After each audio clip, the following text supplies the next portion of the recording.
नमस्ते।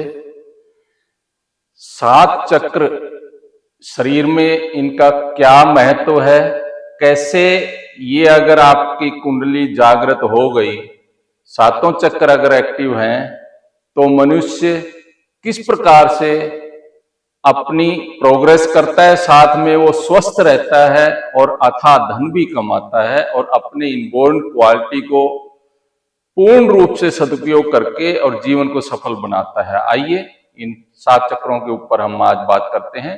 पहला चक्र है मूलाधार चक्र। ये शरीर में जहां पर बैठते हैं रीढ़ की हड्डी और नितंब के पास, वहां पर है मूलाधार चक्र। इसका एलिमेंट है अर्थ, पृथ्वी, और ये लाल कलर का होता है चक्र। इसको जागृत करने के लिए आपको इसका मंत्र है लम।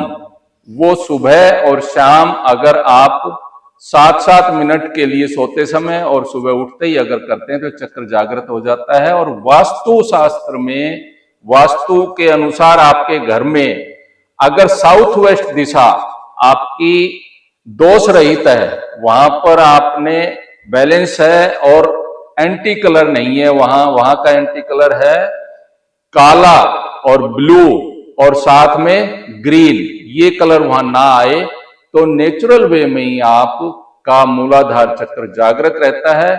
और जागृत मूलाधार चक्र है तो आप में अच्छी मजबूत पायेदारी रहेगी, आपकी गरिमा समाज में बहुत ताकतवर रहेंगे आप, सामाजिक रूप से आपका आधार बड़ा ही मजबूत रहेगा। लोग आपके पास आकर सलाह लेंगे और आपके अनुसार चलेंगे, पूरा परिवार आपकी बात मानेगा और आपका पूर्ण रूप से दबदबा बना रहेगा समाज में और आपकी स्किल भी प्रखर रहेगी और रिलेशन और पितरों का आशीर्वाद भी आप पर बरसेगा। अपने मूलाधार चक्र को एक्टिव कीजिए और ये चक्र आपको आगे की यात्रा शुरू करवाता है। वैसे नेचुरल रूप में ही अगर 7 साल जब बच्चा पैदा होता है और 7 साल के बाद ये चक्र जागृत होना शुरू हो जाता है। हर 7 साल में एक एक चक्र जागृत होता है। आइए अब बात करते हैं स्वाधिष्ठान चक्र। ये चक्र नाभि और मूलाधार चक्र के बीच में, इसको जल का चक्र भी कहते हैं, इसका एलिमेंट है जल और ये ऑरेंज कलर का होता है ये शक्ति। इसका मंत्र है वम।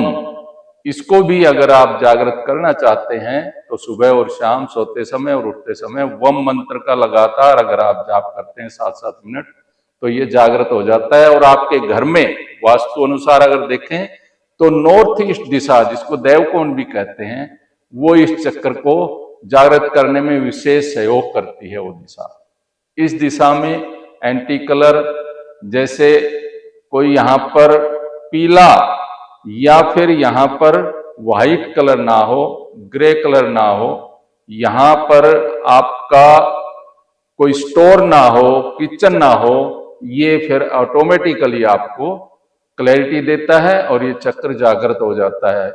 ये चक्र के गुण हैं, आप में जुनून, पैशन बना रहता है अगर आपका चक्र जागृत हो गया तो। और इंट्यूशन, आपको स्वतः ही आप इंट्यूशन के अनुसार आप सारा कुछ पहले ही देख लेते हैं, भाप लेते हैं कि क्या भविष्य में होने वाला है और माइंड की क्लैरिटी देता है ये चक्र।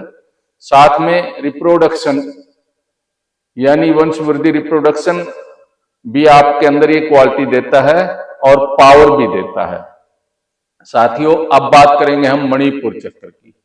ये आपके शरीर में अग्नि चक्र के नाम से भी जाना जाता है। इसका एलिमेंट है अग्नि और येलो कलर होता है इसका, और इसका मंत्र है रम। अगर आपको भूख नहीं लग रही है, खाना पचता नहीं है, तो आप इस चक्र को बैलेंस करिए, जागृत करिए रम मंत्र का। रात को सोते समय और सुबह उठते ही 7-7 मिनट अगर आप इसको उच्चारण करेंगे तो ये चक्र जागृत हो जाता है। वास्तु में हम इसको देखते हैं कि ये अपने घर में साउथ ईस्ट दिशा और साउथ दिशा इसके लिए रिस्पॉन्सिबल है। उस दिशा में ब्लू ब्लैक कलर नहीं होना चाहिए, अंडरग्राउंड वाटर टैंक नहीं होना चाहिए और वहां पर कोई वेवी शेप नहीं होनी चाहिए। इससे ये चक्र आपका जागृत रहेगा और इस दिशा को अगर आप बैलेंस रखेंगे तो मणिपुर चक्र यानी आपके अंदर कॉन्फिडेंस और अफर्मेशन क्वालिटीज पैदा होंगी, विश्वासात्मक आपका एटीट्यूड रहेगा और आप में हिम्मत रहेगी कोई भी परिस्थिति का सामना करने की। साथियों, इस चक्र के लिए आप अगर जागृत करना चाहते हैं तो रम मंत्र और अपने घर की साउथ ईस्ट और साउथ दिशा को प्रबल बनाइए। इस मंत्र के जागृत होने वाला व्यक्ति तूफान का भी सामना करने में सक्षम रहता है। फिर बात करते हैं हम अनाहत चक्र। इसका एलिमेंट है वायु और हरा कलर इसका है। ये यम मंत्र से सुदृढ़ होता है। रात को सोते समय, सुबह अगर यम मंत्र आप लगातार 21 दिन तक करते हैं 7-7 मिनट के लिए, तो आपका अनाहत चक्र जागृत हो जाएगा। ये नीचे के 3 चक्र जो मैंने पहले विवरण दिया आपको, ये चक्र उम्र के अनुसार हर 7-7 साल में यानी 21 साल में मणिपुर चक्र जागृत हो जाना चाहिए स्वाभाविक रूप से, नेचुरल रूप से। फिर भी अगर नहीं होता है तो आप इस मंत्र के द्वारा और अपने घर की दिशा के द्वारा इसको जागृत कर सकते हैं। फिर आपका अनाहत चक्र जिसका मैं अभी जिक्र कर रहा हूं, वायु चक्र। ये चक्र आपका ईस्ट नॉर्थ ईस्ट दिशा इसको प्रबल भी करती है और यम मंत्र से ये प्रबल होता है। ईस्ट नॉर्थ ईस्ट दिशा के एंटी कलर हैं व्हाइट और ग्रे। यहाँ का एंटी कलर येलो और यहाँ पर स्टोर नहीं होना चाहिए, टॉयलेट नहीं होना चाहिए, यहाँ पर किचन भी नहीं होना चाहिए। अगर है तो उनका आपको उपाय करना चाहिए। इससे ये चक्र जागृत हो जाएगा और आप में अथाह प्रेम सागर उमड़ पड़ेगा।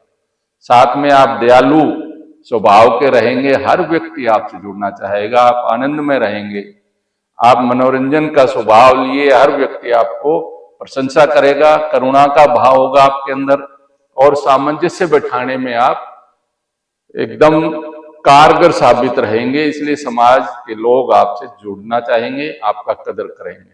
फिर बात करते हैं विशुद्धि चक्र। ये 5वां चक्र है। इसका एलिमेंट है आकाश, स्पेस, और ये हम मंत्र से जागृत होता है। रात को सोते समय और सुबह अगर 7-7 मिनट आप हम मंत्र का जाप करेंगे तो ये चक्र आपका जागृत हो जाएगा। और घर में इस चक्र की दिशा वेस्ट साउथ वेस्ट दिशा है।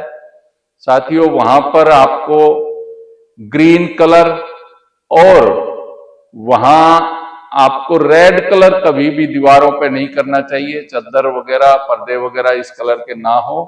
और उस दिशा में आपको, अगर आपने अपना बेडरूम किया हुआ है तो निश्चित तौर पे वहां रहने वाले, वहां सोने वाले व्यक्ति का वो बुद्धिमान होंगे, उनका ज्ञान बहुत उच्च क्वालिटी का होगा। इस चक्र को जागृत करने के लिए मैंने जैसे बताया हम मंत्र, और यहाँ पर आप अगर बेड है सोएं तो, या आप ऑफिस है तो यहाँ पे अपना बैठने का स्थान बनाएं तो नेचुरल रूप से भी आपका ये चक्र जागृत रहेगा। इसके गुण हैं, ये सेल्फ एक्सप्रेशन की पावर देता है। इस चक्कर का जागृत होने से आदमी एक अच्छा वक्ता होता है और उसकी एजुकेशन हाई लेवल की होती है। वो अकल्ट साइंसेज में भी वो पारंगत होता है और साथ में उसकी सेविंग, बचत भी उसको करने का उसके पास बहुत अच्छी बचत होती है। अच्छा धन का संचय रहता है। विचारों का भी उसका अच्छा खजाना होता है उसके पास। अब हम बात करते हैं आज्ञा चक्र। पीनियल ग्रंथि आपका जहां तिलक करते हो उसके बिल्कुल यहां से और पीछे से अगर सेंटर लगाओ तो वहां पर पीनियल ग्रंथि और आज्ञा चक्र कहते हैं शिव भोले बाबा का तीसरा नेत्र।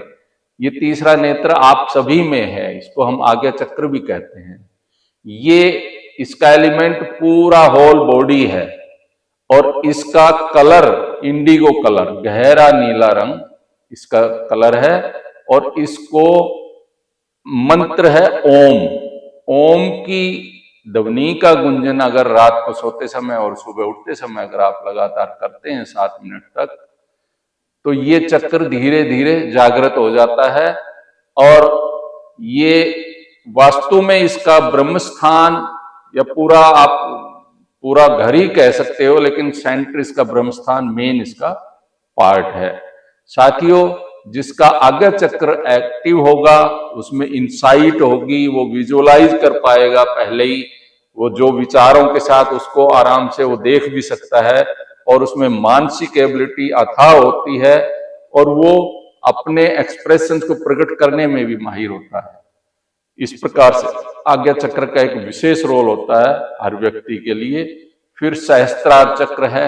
सहस्त्रार चक्र का कलर एलिमेंट इसका कोई एलिमेंट नहीं होता, कलर व्हाइट होता है, और इसमें कोई मंत्र नहीं, साइलेंस रहना पड़ता है। लास्ट में जब आप पहले यानी मूलाधार चक्र से मंत्र का जाप करते हुए धीरे धीरे सारे चक्रों को उनके मंत्र बोलते हुए अगर आप लास्ट में सहस्त्रार चक्र तक जाते हैं, वहां साइलेंट रहते हैं। एक ये क्रम है। अगर रेगुलर रूप से आप सातों चक्रों को सोते समय और सुबह करें तो निश्चित रूप से आपका शरीर, आपका मन और आपकी स्थितियां, चाहे वो आर्थिक स्थिति है, सामाजिक स्थिति है या पारिवारिक स्थिति है, उसमें आप बैलेंस बना लेते हैं। आप सबके प्रिय होते हैं, सारी परिस्थितियां आपके कंट्रोल में हो जाती है। तो सहस्त्रार चक्र चेतना को प्रदर्शित करता है। जो इस शरीर में शक्ति है वो सहस्त्रार चक्र, जो पीनियल ग्रंथि में जब व्यक्ति गर्भ धारण करता है तो एक कोशीय पीनियल ग्रंथि सबसे पहले जैसे बताते हैं बनती है, उसमें प्रवेश करती है चेतना, वो जागृत हो जाती है। और आपका ब्रह्मरंध्र जो आज्ञा चक्र से भी ऊपर, हम लास्ट में ब्रह्मरंध्र कहते हैं, वो ब्रह्मलीन, ब्रह्म में समा जाता है, उसको संयम में स्थित हो जाता है व्यक्ति। इस चक्र के जागृत होने पे आप विजडम, बुद्धिमान हो जाएंगे, और आप स्पिरिचुअली आप में वो पावर आ जाएगी, आप दैवीय शक्तियों से जुड़ जाएंगे। आप देव समान आपका व्यवहार होगा, आपका चाल चलन होगा, देवताओं जैसा दिखेंगे, फरिश्ते के जैसे आप हो जाएंगे, और कालातीत भी बन जाएंगे। समय का आपके ऊपर प्रभाव, आप जैसे ही संयम में बैठे, समाधि में बैठे, समय का पता ही नहीं लगता, समय से भी पार, कालातीत यानी, और प्रकाश की ऊर्जा के समरूप आपका मन और शरीर कार्य करने लगता है। इस प्रकार हमने देखा कि कैसे हम अपने सातों चक्र को जागृत करके एक फरिश्ते की तरह, एक कामयाब इंसान की तरह अपना जीवन बना सकते हैं, और रोग बिना और अच्छे स्वास्थ्य के और अच्छे आर्थिक स्थिति में हम जी सकते हैं। सूबे सिंह यादव, महावास्तु आचार्य। धन्यवाद, धन्यवाद।